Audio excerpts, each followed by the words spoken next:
Hello friends, welcome to your educational channel Sab Shiksha.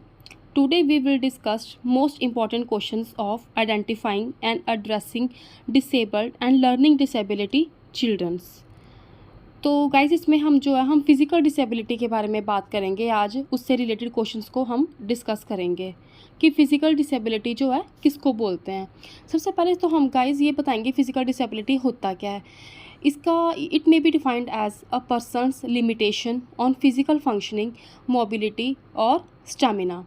जो differently abled या physically abled जो students होते हैं, इंडिविजुअल्स होते हैं, उनमें किस किस तरह की इम्पेयरमेंट्स होती हैं गाइस, जैसे कि विजुअल हो गया रिलेटेड टू सीइंग, ओरल हो गया जिसका रिलेशन है हियरिंग के साथ, फिज़िकल हो गया in related to movement, language हो गया एंड अदर रिलेटेड जैसे लैंग्वेज हो गया speaking, listening, reading and writing पे करते हैं ऐसे इंडिविजुअल अटेंशन, मैथमेटिकल प्रॉब्लम हो गई या मोटर स्किल्स हो गई या इंटेलेक्चुअल डिसेबिलिटी हो गई। तो इन्हीं के बारे में जो है गाइस हम आज कुछ क्वेश्चंस को आपस में डिस्कस करेंगे। Now let's get start with question number 1. Question number 1 is which of the following is not a differently abled learner. Question में बोला गया है कि इनमें से जो है कौन सा डिफरेंटली एबल लर्नर नहीं है। ऑप्शंस दिए गए हैं इसमें: A a learner with one artificial leg, B a learner who require a hearing aid, C a learner who finds difficulty in speaking sentences correctly, D a learner who behaves rudely with and bullies younger learner.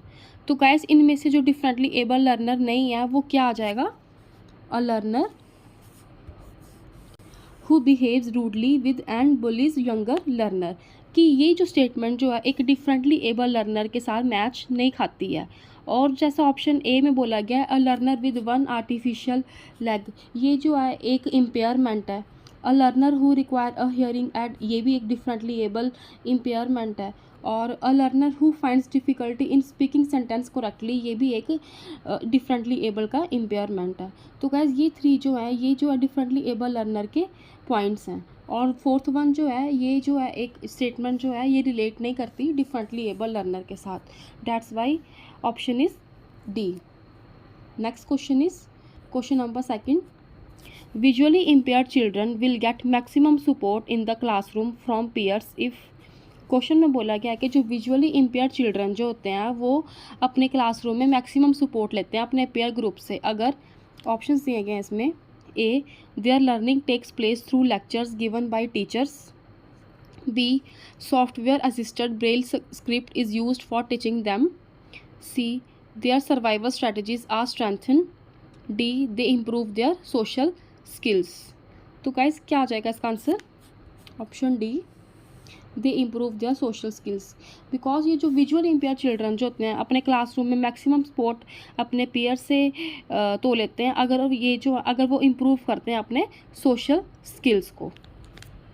Next question is question number 3. A teacher can address the difficulties of physically disabled learners by. Options दिए गए इसमें: A talking to them just like another normal person, B adapt classroom situations to help them maintain their self respect, C both A and B, D neither A and B। तो guys जो teacher जो address करता है किसी learner की physical disability difficulties को वो किस तरह करता है? By talking them to just like another normal person, कि हम जो है उस इंडिविजुअल से हैं एज अ नॉर्मल पर्सन की तरह ही टॉक करेंगे, इंटरेक्ट करेंगे। और अपने क्लासरूम में जो है वो अडेप्ट करता है उन्हीं सिचुएशंस के अकॉर्डिंग जो कि हेल्प करता है उसको अपने सेल्फ रिस्पेक्ट मेंटेन करने के लिए।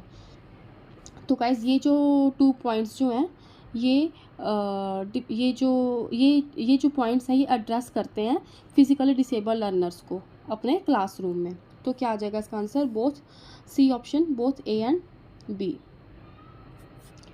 Next question is question number 4. Which one of the following is an example of specific learning disability? Question में बोला गया कि इनमें से जो कौन सा एक एग्जाम्पल है स्पेसिफिक लर्निंग डिसेबिलिटी का। तो ऑप्शंस दिए गए इसमें guys: A mental retardation, B dyslexia, C attention deficit hyperactivity disorder that is ADHD, D autism. तो जो स्पेसिफिक लर्निंग डिसेबिलिटी का एग्जाम्पल है वो क्या आ जाएगा? डिसलेक्सिया। ये क्या है? ये जो एक न्यूरो डेवलपमेंटल कंडीशन है गाइस, जो स्पेसिफिकली इम्पेयर करती है इंडिविजुअल की एबिलिटी को to read, decode words, spell and recognise करना फ्लुएंट टेक्स्ट को। इस चीज़ को हम क्या बोलते हैं? डिसलेक्सिया। और गाइस ये मेंटल रिटार्डेशन क्या है? इसका क्या मतलब है? मेंटल रिटार्डेशन क्यों नहीं है मतलब स्पेसिफिक लर्निंग डिसेबिलिटी का ऑप्शन? ये क्यों नहीं है? बिकॉज ये जो है एक जनरलाइज डेवलपमेंटल डिसेबिलिटी है गाइस, जो कैटेगराइज की गई है बाई सिग्निफिकेंट लिमिटेशंस के साथ।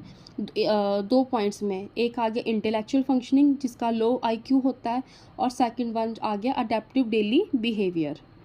और इसलिए ये जो है स्पेसिफिक लर्निंग डिसेबिलिटी का एग्जाम्पल नहीं है। और सेकंड वन जो आ गया attention deficit hyper activity disorder, क्या मतलब है इसका? इसका मतलब ये है ADHD।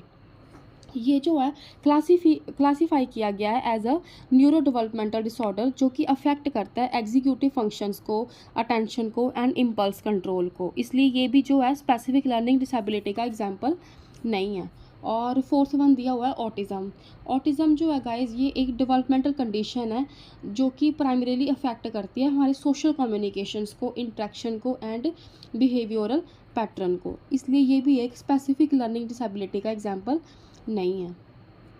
Next question is question number 5।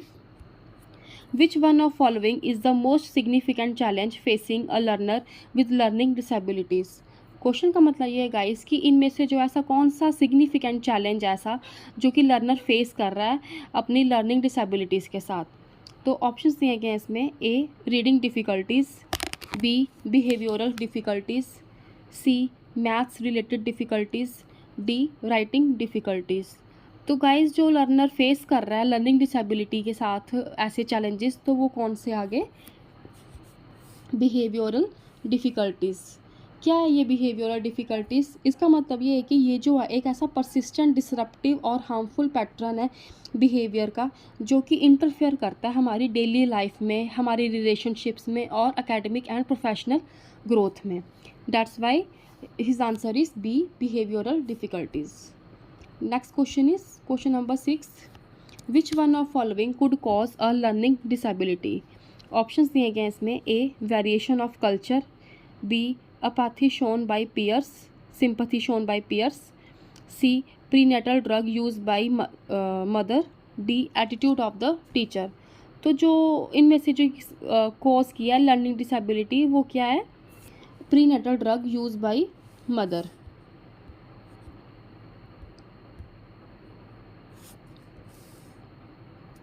Sorry guys, option C prenatal drug use by mother. Next question is question number 7। A physical difficulty which affect proper mobility and movement may also help in creating। Question में बोला गया है कि ऐसी physical difficulty जो affect करती है proper mobility पे एंड मूवमेंट पे, तो वो किस चीज़ में हेल्प करती है इन क्रिएटिंग? ऑप्शंस दिए गए हैं इसमें, A reduction in height, B slurring and stammering in speech, C partial loss of memory, D all of the above. तो इसका आंसर आ जाएगा गाइस, जो फिज़िकल डिफ़िकल्टी जो अफेक्ट करती है हमारी मोबिलिटी एंड मूवमेंट में, वो हेल्प करती है क्रिएटिंग या तो हमारी हाइट जो है रिडक्शन इन हाइट, स्लरिंग भी हो जाती है, या फिर इंडिविजुअल जो है वो बहुत ज़्यादा हकलाता है या स्टैमर करता है कुछ ना कुछ बोलने में, और पार्शियल लॉस हो जाता है उसकी मेमोरी में। तो ये सब पॉइंट्स जो हैं ये ऐसी फ़िज़िकल डिफ़िकल्टीज़ आ जाती हैं प्रॉपर उस बच्चे लर्नर की मूवमेंट एंड मोबिलिटी में। तो क्या आ जाएगा इसका answer? Option D all of the above.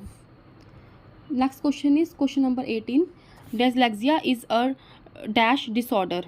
Options दिए गए हैं इसमें, ए behavioural, B neurological, C genetic, D mental.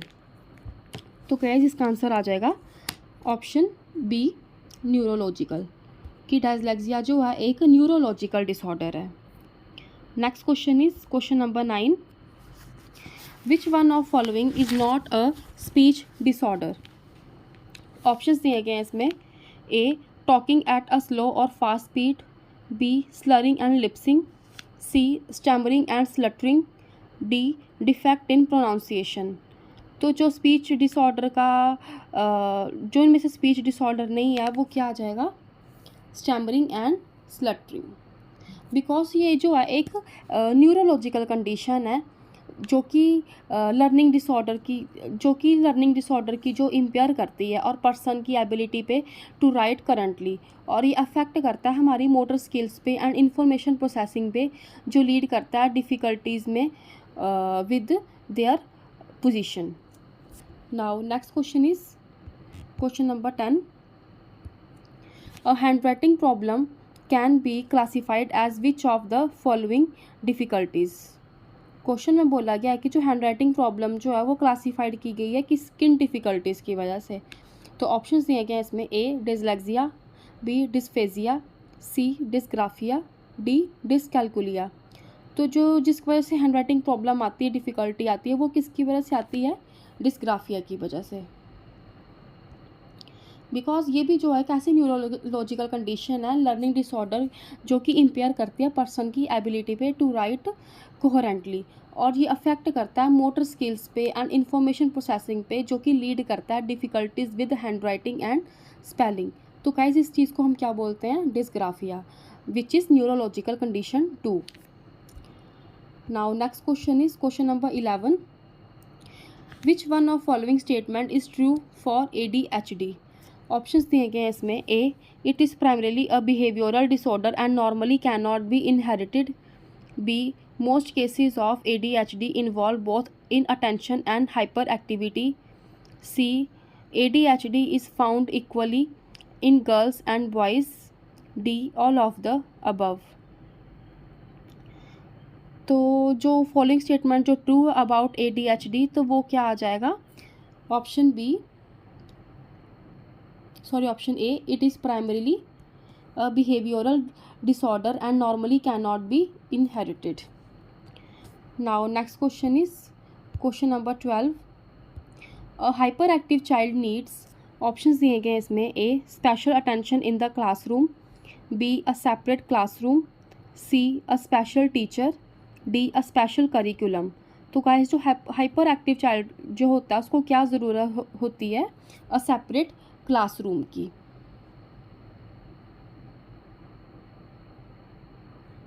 A special attention in the classroom. Because अगर जो हाइपर एक्टिव चिल्ड्रन जो होता है उसको जो है एक स्पेशल अटेंशन की ज़रूरत होती है क्लासरूम में, कि जिससे जो है बच्चे को बहुत ही ज़्यादा डिटेन ना करना पड़े क्लास में, या फिर हर चीज़ों को लेकर रूडली ना बिहेव करना पड़े, उसको जो है इक्वल अटेंशन दिया जाए और प्यार से उसको हर एक कंसेप्ट जो है क्लियर करवाया जाए। Now next question is question number 13। A learner whose IQ is dash is normally called mentally retarded। Options दिए गए इसमें, A below 70, B between 80 and 100, C above 70, D none of the above। तो guys इसका answer आ जाएगा option A below 70, कि जो below 70 है जो है वो रिकॉर्डेड किए गए as a mentally retarded. Now next question is question number 14। Which one of following is not a sign of reading difficulty among young learners? Difficulty in, question में बोला गया कि इनमें से जो ऐसा कौन सा साइन नहीं है रीडिंग डिफ़िकल्टी का अमंग यंग लर्नर्स। तो डिफ़िकल्टी जो है वो किस में है? ऑप्शंस दिए गए हैं इसमें, A reading speed and fluency, B understanding words and ideas, C spelling consistency, D letter and word recognition. तो जो डिफ़िकल्टी जो आती है गाइस वो किस में आती है? Understanding words and ideas. Next question is dyslexia is associated mainly with difficulties in, जो डिसलेक्सिया जो है वो एसोसिएटेड किया गया किन डिफ़िकल्टीज़ के साथ? तो ऑप्शंस दिए गए हैं इसमें, A hearing, B reading, C speaking, D speaking and hearing. तो जो डिफ़िकल्टी पाई गई है वो क्या आ जाएगा? Option B reading.